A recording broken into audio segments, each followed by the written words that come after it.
Hello, everyone. We are very happy to have you here on a very special interview and one of the most awaited ones. We finished with the UNESCO Center for Peace summer program a few days ago, and now it is time for us to support our delegates. So, here we have delegates from Lebanon who are going to share with you their experience and how we can support their country. Here we have uh, Rodrigo Guevara Iglesias. He is Youth Ambassador for UNESCO Center for Peace. As my co-host, I am Aire Luna Garcia, Youth Ambassador for UNESCO Center for Peace in Mexico, and we have the honor of being with Rego Albana, uh, Haifa, and Farouk for them to really be the spokesperson of this interview. So, Rodrigo, why don't you start us off? Okay, thank you so much, Ireli. First of all, it's an honor to be here again with you, Ireli, uh, leading this interview with some dear delegates from Lebanon, Rewa, Haifa, and Farouk.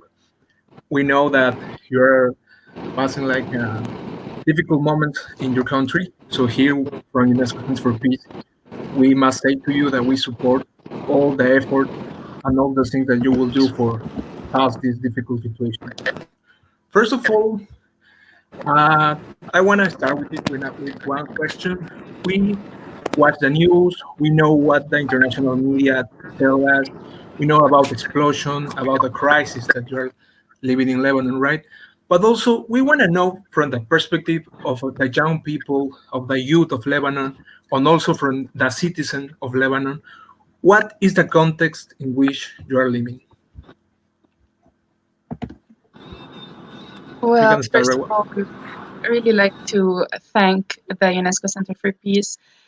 You have been standing next to us since the very first day. Like after a few hours of the explosion, millions of messages were sent either to me or Haifa, and I'm sure for Farouk as well. So thank you so much for your support ever since day one. Um, yes, it's important for everyone to know the story from Lebanese perspectives and especially the youth because we are the ones who are mostly affected and we are the ones who are trying to help and who are trying to rebuild this country. Ever since the first day of the explosion, of course, it was a catastrophe. More than 2,700 tons of ammonium nitrate were exploded in the Lebanese port, Beirut port, and as we all know, Beirut and Lebanon in general focuses on its exporting and importing, which this is why the economy has been collapsing, and it has been collapsing ever since last year maybe. Um, we will focus today. I'm gonna leave Haifa to talk about what happened exactly. And it's really important for everyone to listen, and it's really important for everyone to know that we need your help. The Lebanese youth needs the help, and Lebanon in general needs help. Thank you, Rio, for this introduction. And I'd like also to thank you, UNESCO Center for Peace, for being there since day one, starting from the training program and ending up with this interview. We really thank you as the delegates of Lebanon because you were the first to hear our voice and our demands.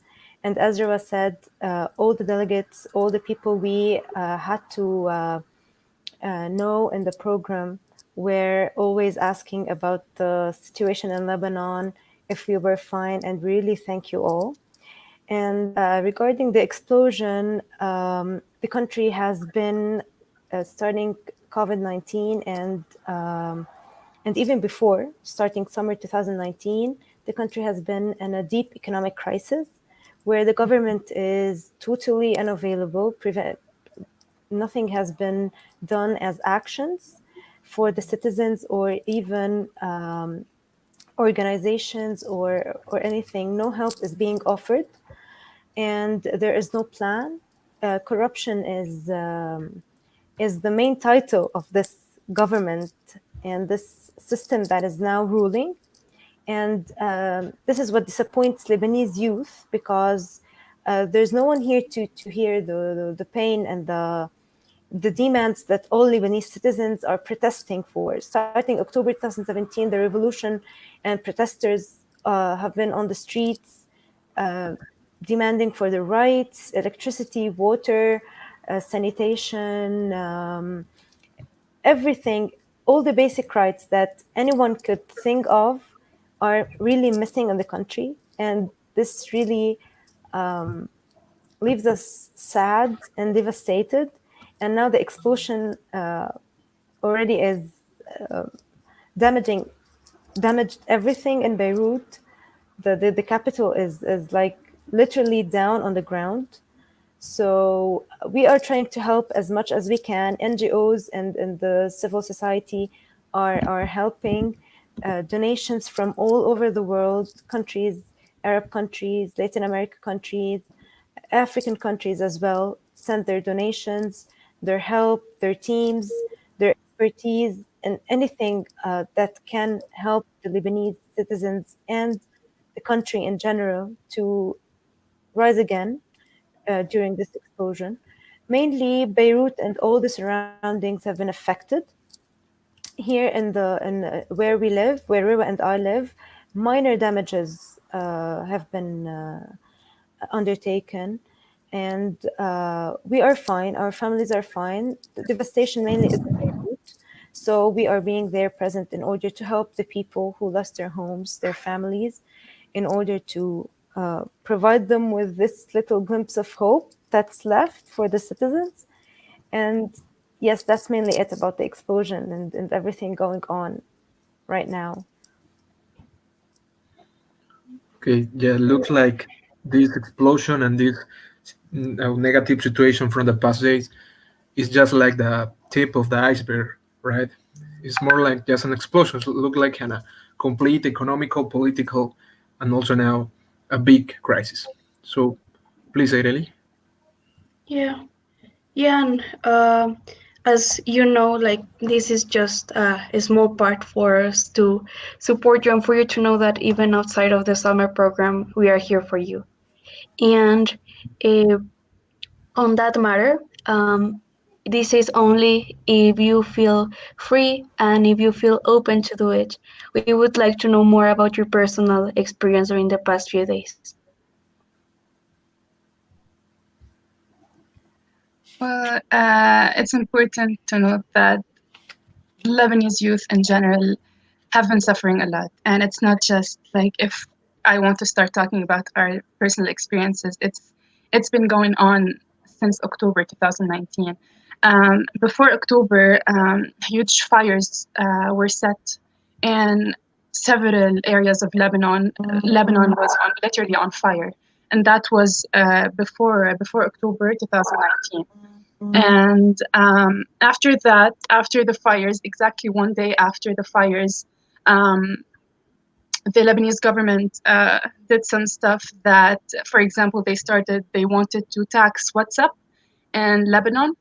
And they instead they decided to tax WhatsApp in Lebanon and did nothing regarding the fires.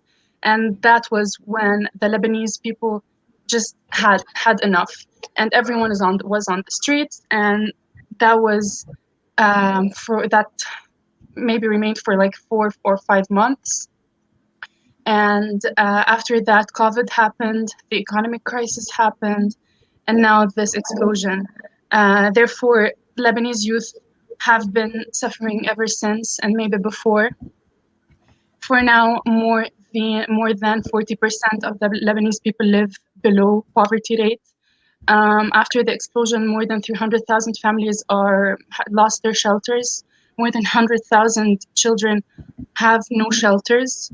More than 5,000 are injured. More than 170 people have died. And it has been devastating, but the youth are the ones who are trying to rebuild our country.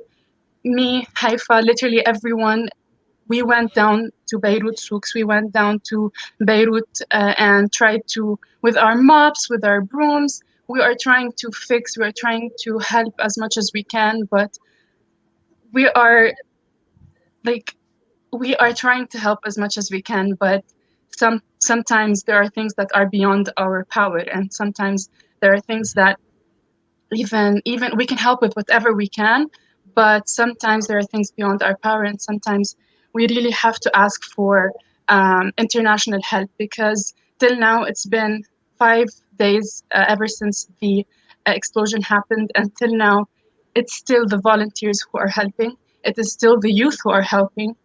None of any of the governmental sources, none of the people in any kind of government or any kind of power have looked um, upon those who lost their shelters, and that's why it has been devastating. When the explosion happened, personally, I was out with my father and my sister, but my mother was not with us, and you cannot imagine the amount of fear, and it's just devastating. And it had me thinking that if I was in such a I was far from the accident, and the fear that had me was it can't be explained.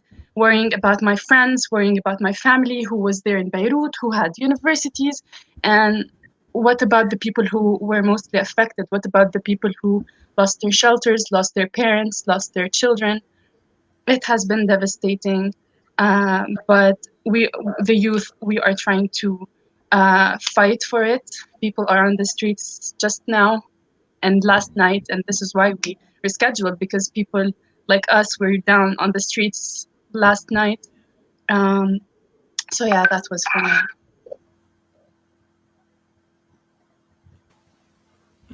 Yes. Haifa, what would you like to share with us?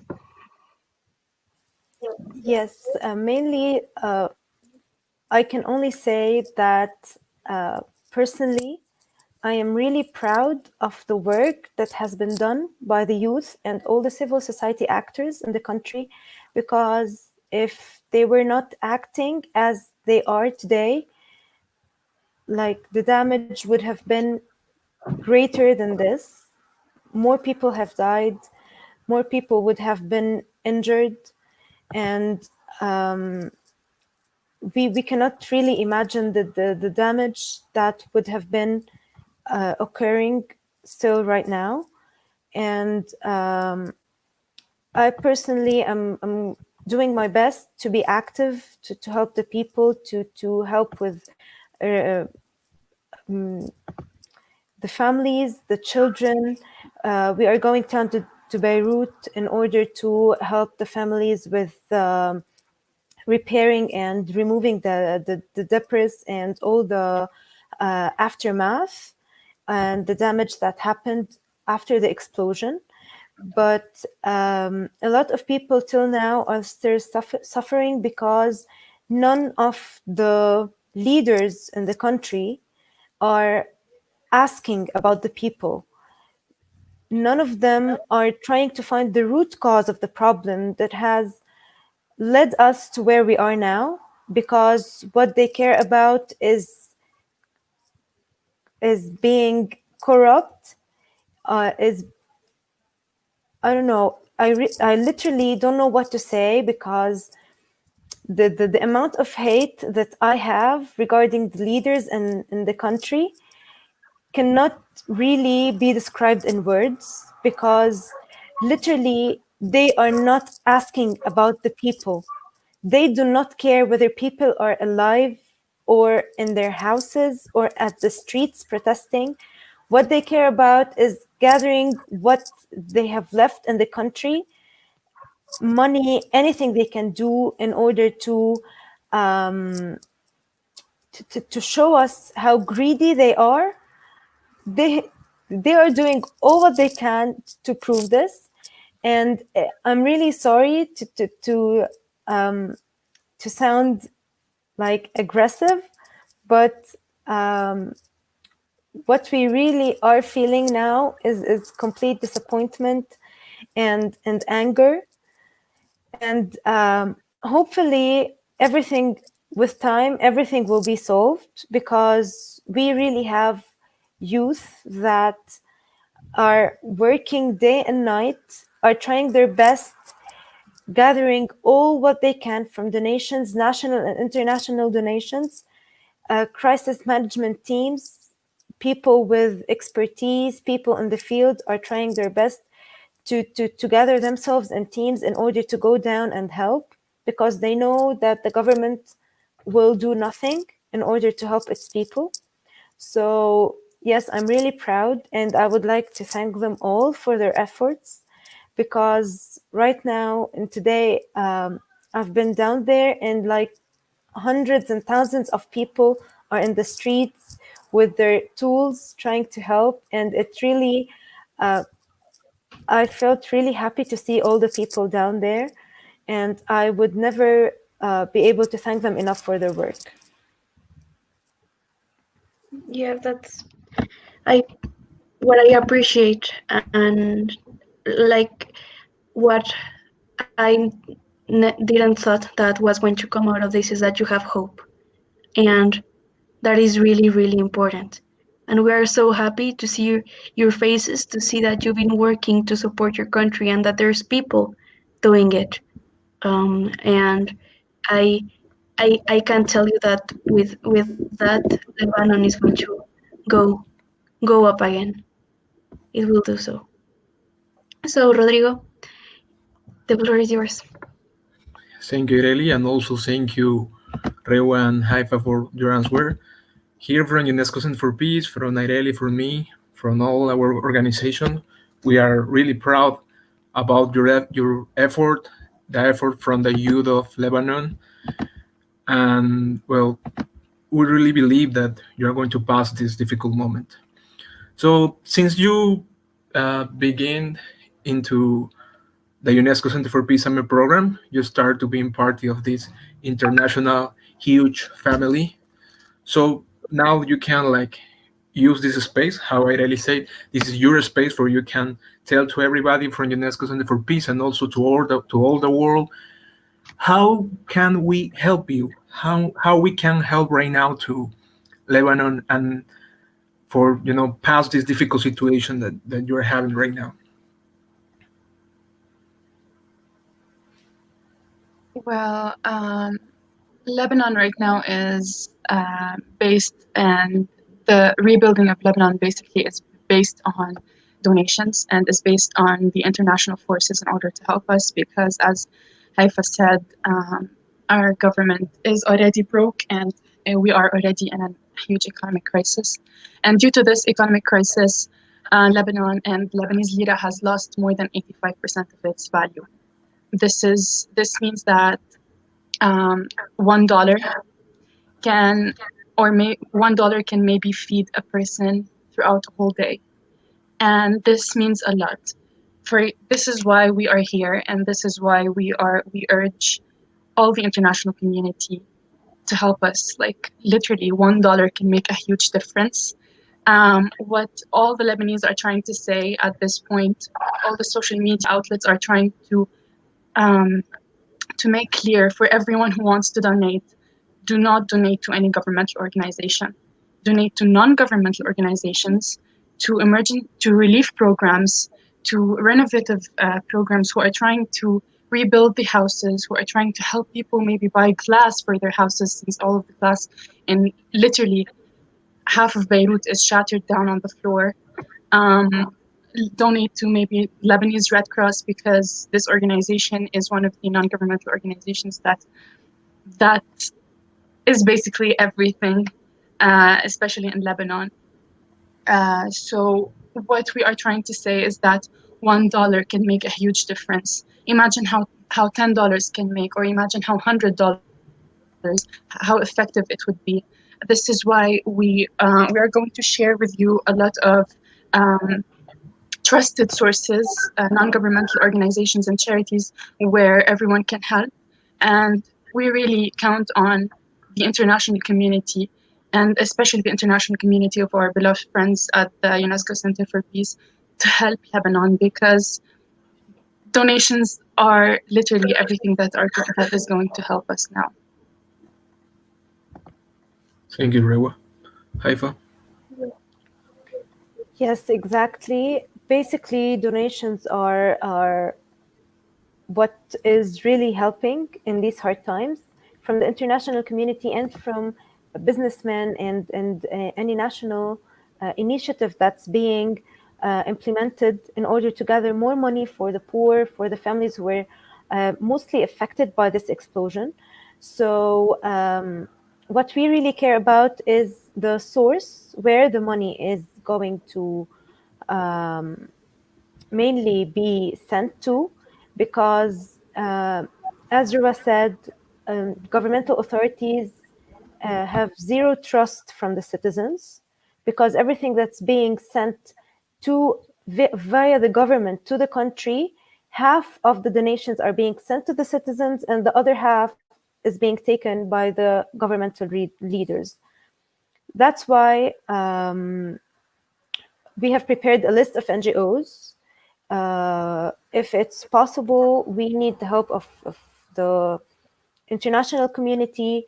These NGOs are really trusted. They are doing amazing work on the site, and they are really helping with a plan.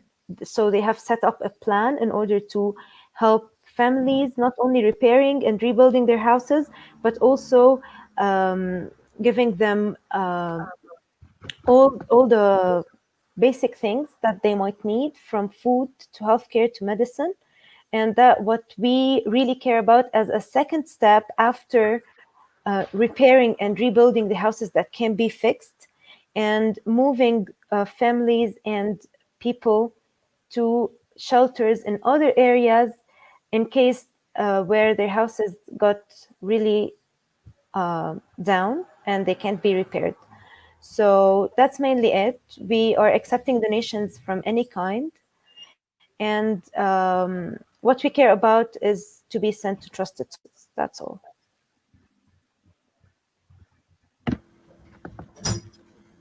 Thank you, Rewa, and also thank you, Haifa. We're really sure that all the family of UNESCO Center for Peace and also the international people will start helping to you to this difficult situation. Okay, so Areli, now the floor is yours. Thank you. Yes, so just for the closure of the interview, first we want to thank you for trusting us and you being able to be part of this interview.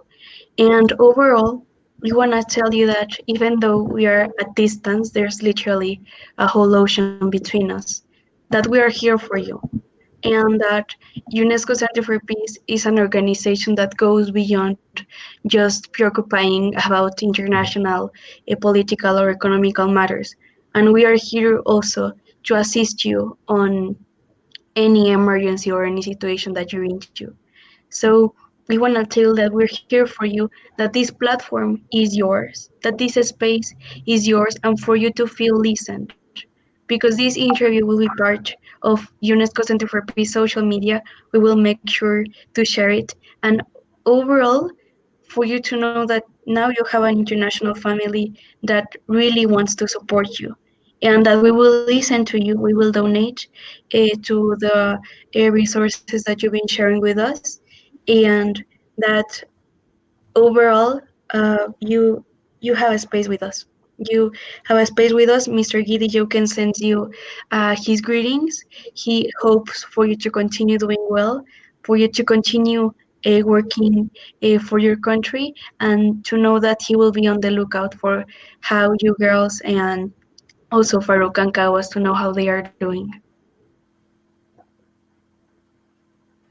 I really we cannot thank you enough, and Rodrigo as well. Thank you for all the UNESCO Center for Peace family. Really, we now have an international family, and seeing you supporting us and standing next to us and texting us every single day to know how we are doing mentally and physically, it's really it's beyond our pleasure to be part of this family. And thank you so much for your support. It means the world for us. Thank you so much. Yes, we are lucky to have an international family like yours. We really thank you so much for all the efforts that are being made in order to support the Lebanese community. And really, we cannot describe the happiness that we get whenever we hear such words from people all around the world trying to support us. So thank you so much. No, like Thank you. literally, thanks to you. Thanks to you, girls. Thank you also for this time that you gave us here for this interview. We're really sure that with all that effort that you're making, all the effort of the people of Lebanon, the youth of Lebanon, and also the help from the international community, UNESCO Center for Peace Family, your country will pass this really difficult situation. So, a lot of hope. Everything is going to be better. Everything is going to be okay. And we'll uh, good luck and the best greeting from here to all the people from Lebanon. Thank you, girls.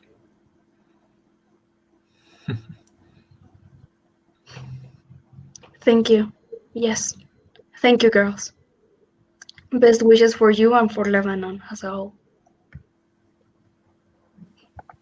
Thank you very much.